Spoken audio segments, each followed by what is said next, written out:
Shalom saudaraku yang terkasih di dalam Kristus, berjumpa lagi dengan saya di Karyaku Channel. Besar harapan saya kita semua dalam keadaan baik dan sehat-sehat saja. Biarlah kiranya terus menerus kita melakukan perjumpaan kepada Tuhan, melakukan hubungan yang intim kepada Tuhan, karena di sanalah letak kekuatan kita. Dan saya percaya Tuhan akan menuntun kita, bahkan memberikan hikmat-Nya kepada kita. Saudaraku yang terkasih di dalam Kristus, bersyukur kita masih bisa membaca firman, merenungkan firman, mendengarkan firman. Karena ada masanya dan waktunya, itu tidak akan kita lakukan. Mengingat menimbang akan banyaknya kejahatan-kejahatan yang akan mengganggu kita di dalam persekutuan, baik pribadi maupun individu. Maka selagi ada waktu diberikan Tuhan untuk bersekutu, marilah bersekutu kepadanya, supaya kita kuat dan bertahan dalam kehidupan ini. Di sini kita akan membahas tentang perbedaan itu indah. Hal ini terdapat di dalam 1 Korintus 12 sampai 31. Berbicara perbedaan itu indah, jadi teringat satu karya di mana pelangi itu bisa dikatakan indah karena dalam keberbedaan.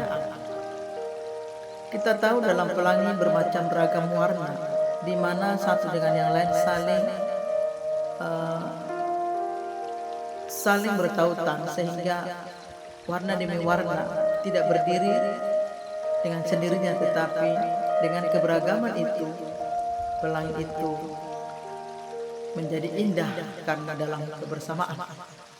Walaupun hal itu tidak memiliki sikap begini, aku paling indah, aku paling cantik, tetapi warna itu saling mendukung satu yang lain sehingga memberikan nuansa yang indah menjadi pelangi. Saudaraku yang terkasih di dalam Tuhan, apakah Anda pernah membayangkan seluruh anggota tubuh kita terdiri dari mata saja? Tentu tidak. Kita tahu tentang anggota tubuh ini, ya kita nggak perlu lagi menjelaskan. Yang pasti anggota tubuh itu tidak bisa berdiri sendiri, tentunya saling berkaitan satu dengan yang lain. Maka dalam hal ini, tiap-tiap anggota tubuh tidak perlu berkata aku dan aku dan aku. Yang pasti dari sekian banyak anggota-anggota tubuh, semua saling melengkapi. Tidak ada anggota tubuh berdiri sendiri di dalam tubuh itu. Namanya satu tubuh itu satu kesatuan, unity yang tidak dapat terpisahkan. Satu kesatuan saling melengkapi. Maka hal ini Rasul Paulus memakai analogi tubuh manusia untuk menggambarkan tubuh Kristus. Ya. Lebih lanjut Paulus memaparkan bahwa anggota tubuh terdiri dari berbagai macam bagian dan semuanya itu diciptakan Tuhan dengan tujuan yang berbeda-beda. Namun masing-masing sama pentingnya, baik mata, tangan, dan sebagainya. Justru anggota tubuh yang berbeda-beda itu sesuai dengan fungsinya masing-masing, jadi memiliki fungsi masing-masing.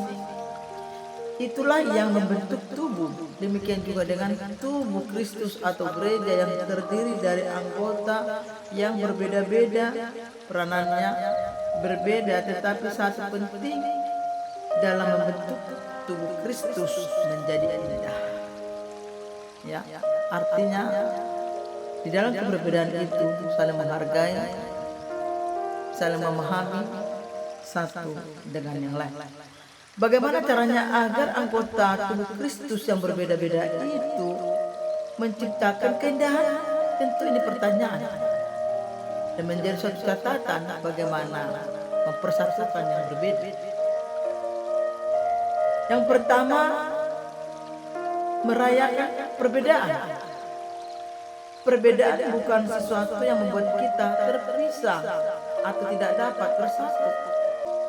Perbedaan itu hal yang perlu dirayakan agar di dalamnya justru kita melihat keindahan, bahkan keajaiban ketika berbeda itu berjalan bersama dengan harmonis, seperti dalam kemajemukan di dalam masyarakat. Tuhan tidak menghendaki kita seragam tetapi bersatu meskipun berbeda.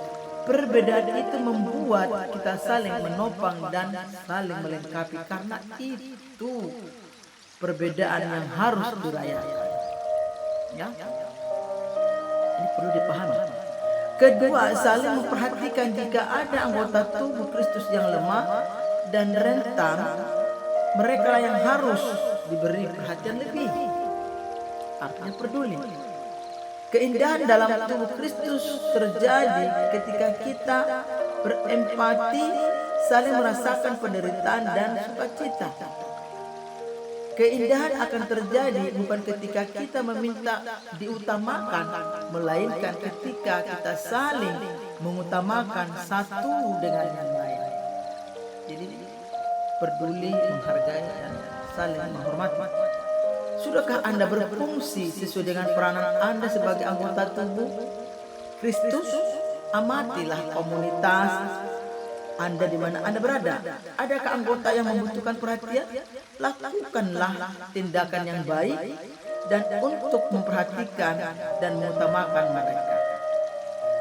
Saudaraku yang terkasih di dalam Kristus, mari di dalam wadah manapun kita, komunitas apapun kita, perlu kita pahami hal ini. Jangan pakai ego. Ya, ego kita itu harus kita tahan.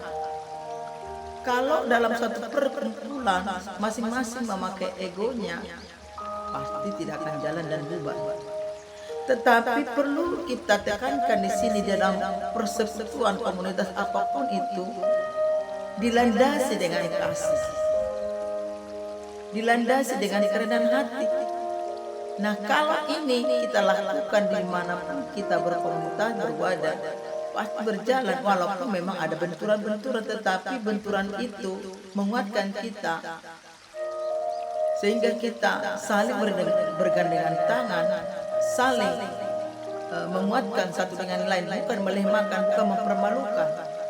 Ya, jadi sekali lagi, perbedaan itu indah kalau kita mampu melandaskan semua itu adalah kasih dan rendah hati.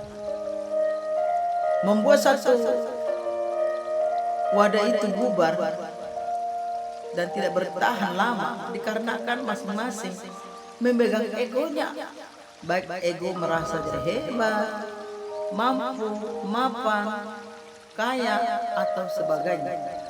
Tetapi kembali saya tekankan, kalau dilandasi dengan kasih dan rendah hati, saya percaya Tuhan akan memberikan kesatuan, roh kesatuan untuk menjalankan wadah atau komunitas itu. Jadi saudaraku dimanapun Anda berada, mari kita belajar dari firman ini, 1 Korintus 12:12-31.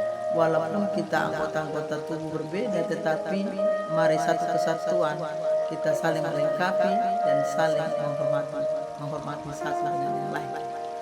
Kiranya pemaparan firman Tuhan yang sangat sederhana ini menegur kita, menguatkan kita supaya kita sama-sama memiliki kesadaran siapa kita, bagaimana kita, dimanapun kita berada, tetap menjaga dan menghargai satu dengan yang lain. Kiranya pemaparan firman Tuhan yang singkat ini membuat kita membuka paradigma dan tetap melayani Tuhan dimanapun kita berada. Tuhan Yesus memberkati. Salam.